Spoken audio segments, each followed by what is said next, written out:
It all started a few weeks ago on a perfectly ordinary Tuesday morning. I was getting ready for work, tying my shoes by the front door as I do every day. That's when I felt something hard and metallic in the pocket of my jacket hanging on the coat rack. Curiously, I reached in and pulled out a small brass key, antique and tarnished.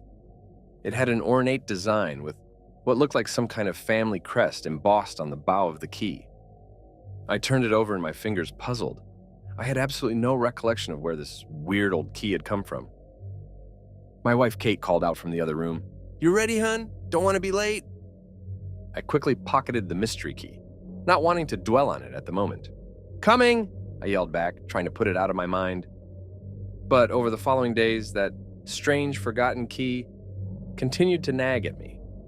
I'd find myself absently running my fingers over its sculpted ridges as I drove to work or watched TV at night, pondering its origins. Where had it come from? How did it end up in my coat pocket? I didn't recognize it from any door in our house or any place I could think of. My curiosity deepened into a nagging obsession.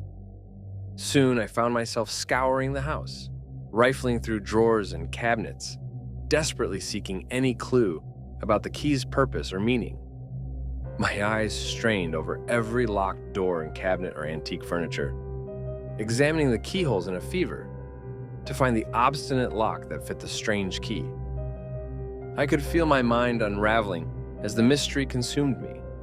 My nightly pattern became one of staying up into the wee hours of the morning, manically flipping the key over and over in my hands, staring at it for hours on end until Kate would eventually shuffle sleepily out to the living room. "Honey, you need to get some rest. This isn't healthy," she'd plead, fear and worry clouding her eyes. "I can't!" I'd yell back, startling her. "I need to know where this damn key fits. It's driving me mad." After a couple weeks of this torment, one night I reached a breaking point. While Kate slept peacefully, I quietly slipped out of bed and crept through the darkness downstairs, huddled under a street lamp's sickly orange glow in our driveway. The night was dead silent and still as a grave. I squatted down on the chilled concrete and held the key up close to my face, glaring at its maddening curves and swirls. That's when I caught a glimpse of discolored metal, previously obscured by tarnish and grime. I gasped faintly, rubbing a thumb over the old key again and again until I had scraped away more of the dark patina. There, now clearly visible, were 3 chiseled letters emblazoned on the flat bow of the key. H-E-L. Hell? My blood turned to ice in my veins. The gears in my mind whirred and clicked as I desperately tried to rationalize what this could mean. Had to be an old family name or initials, right? Hell couldn't possibly be referring to the eternal pit of damnation, could it?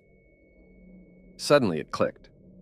This house was built by an old family back in the early 1800s, the Helmsworths, a wealthy family that was quite well known, though there were rumors of their eccentric tendencies and dealings with the occult.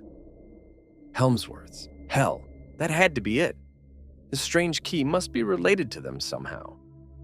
But how did this strange antique end up in my possession? And why? How did it end up in my jacket pocket after all these years? And why was it so tarnished and weathered? As if it had been lost for ages. The lingering mystery burned in my mind like a branding iron. Then I remembered the boxes of dusty old portraits and personal effects from the home's former owners that we'd stashed away in the attic when we first moved in years ago. I raced upstairs, throwing open the creaky door and clawing through the dim shadows until I located the ornate wooden frames. Wiping away years of grime, I scanned the yellowing nameplates until there it was, a severe-looking gentleman with a deep-set scowl staring sternly outward. The nameplate read, Lord Helmsworth IV. My hands trembled as I turned the frame over. I noticed a peculiar design carved into the ancient wood frame itself. A small recess, the exact shape and size of the antiquated key's shaft and bow. It had to be, but what could it possibly open or unlock? A chill shot through me as realization dawned. This couldn't be a mere coincidence. I had to know what sinister secret this key held. With bated breath, I inserted the antique key and turned. There was an ominous metal-on-metal clunk.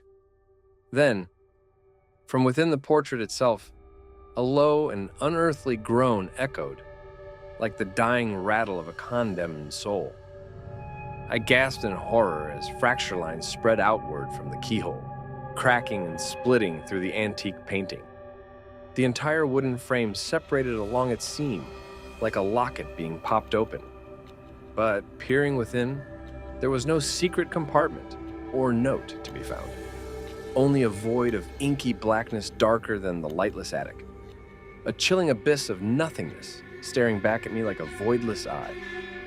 Frozen in shock, I watched in stunned disbelief as thick, oily blackness started seeping out from between the breaks, quickly swelling into a rapidly expanding pool over the canvas. The entire room seemed to dim and grow colder as the unnatural gloom proliferated, blotting out all light and warmth. Soon I stood paralyzed in the center of what had become a sphere of pure, frigid darkness, utterly devoid of any light, heat, or hope. My senses were overwhelmed by the infinite void surrounding me on all sides, leaving me disoriented and senseless. I let out an involuntary yelp, stumbling backwards. The portraits and boxes scattered as I braced for impact with the hard wooden floor. But my body never made contact. Instead, I found myself plunging downwards through a rushing vortex of inky black and greens. The spectral surroundings whipped past in a blur as I tumbled end over end, rapid images flickering in and out of existence like suppressed fever dreams. My senses were overwhelmed by the infinite void surrounding me on all sides, leaving me disoriented and senseless. That's when the voices began whispering through the impenetrable, black, curdling, slithering susurrations that enveloped and constricted my mind like a nest of heaving serpents. Foolish, naive, you've opened what cannot be unopened. Now we are unshackled, freed from the bonds of flesh. Vengeance lies ahead on the road to oblivion. First, you must join us. Twisted human-like faces silently screaming in agony. Charred, blackened hands grasping upwards from the swirling ether, trying to seize me. Hellish sigils flashing and fading before I could make sense of their occult meanings. The otherworldly whispers grew louder, morphing into screams of the eternally forsaken piercing my ears from every angle, until my skull felt ready to shatter apart. An inhuman cacophony echoing from the depths of the abyss, beckoning me to open my eyes and witness what lurked just on the other side of that damnable bleeding rift. Then, just like that, I awoke with a shriek, bolt upright in a cold sweat. Beside me, Kate shot awake too, grabbing my shoulders. "Oh my God, honey. Were you having a nightmare again?" I stared at my palms, trembling uncontrollably. The pale moonlight, filtering in through the blinds, cast a strange glow around the room. It was so real, was all I could manage to whisper. Kate hugged me tightly, stroking my brow. "It's over now. It was just a bad dream. Everything is fine." But I couldn't shake the spine-tingling dread coursing through me. Nor could I ignore the strange impulse that compelled me to reach into my nightstand drawer. I froze as my fingers brushed across something solid and metallic. My entire body numb with shock, I withdrew a small, antique brass key from the drawer's depths. The last light of the night illuminated its gnarled details. And there, on its flat bow, 3 letters leered up at me through a scoured patch in the tarnish. HEL.